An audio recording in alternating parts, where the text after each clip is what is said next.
Hello students, बहुत ही छोटी बात मैं आपके साथ डिस्कस करने जा रही हूँ। वैसे तो आपको पता ही है +2 में आपने मैनेजमेंट इस रेशो की हुई है, फिर भी steps in using ratio analysis. जब भी आप रेशो यूज़ करते हैं तो कौन से स्टेप आप बनाते हैं, थोड़े से जो मैंने आपको प्रिकॉशन बोले हैं वो भी आपने ध्यान में रखने हैं स्टेप्स में, ठीक है। तो ऐसे छोटी सी बात है। सबसे पहले जो भी आपका ऑब्जेक्ट है, जैसे मैंने पहले कह दिया ना, सबसे पहले आपको ऑब्जेक्ट क्लियर होना चाहिए। तो उस ऑब्जेक्ट के अकॉर्डिंग आपको कौन सा डाटा चाहिए, उस जो मेरा ऑब्जेक्ट है कि ये चीज़ मुझे ये चीज़ पता करनी है, तो उस सब्जेक्ट से रिलेटेड हमने इन्फॉर्मेशन कलेक्ट कर लेनी, ठीक है। Selection of relevant data from the financial statement है, जैसे प्रॉफिट एंड लॉस अकाउंट है, हमारी बैलेंस शीट है, उसमें से वो डाटा सिलेक्ट कर लेना जो मेरे ऑब्जेक्ट को क्या करता है, टैली करता है, depending upon the object of the analysis, ठीक है। मेरा ऑब्जेक्ट क्या है उसके अकॉर्डिंग मैंने फाइनेंशियल स्टेटमेंट से डाटा अलग करके रख लेना है, ठीक है।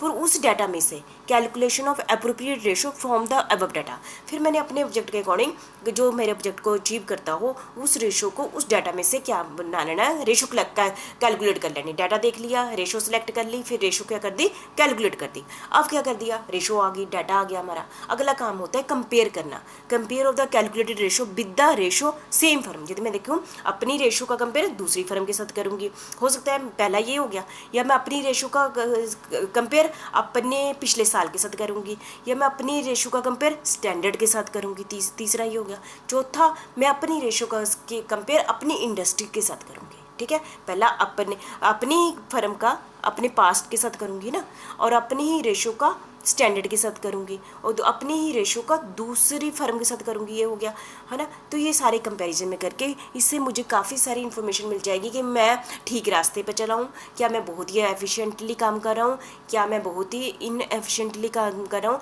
ऐसे कंपैरिजन से हमें पता चल जाता है, ठीक है। तो ये हो गया कंपैरिजन। तो पहले हमने डाटा कलेक्ट किया, डाटा में से हमने रेशो बनाई अपने प्रोजेक्ट के अकॉर्डिंग, फिर हमने कंपैरिजन किया, फिर कंपैरिजन करके रिजल्ट आ गया। फिर उसके बाद सबसे इंपॉर्टेंट काम होता है इंटरप्रिटेशन ऑफ द रेशो।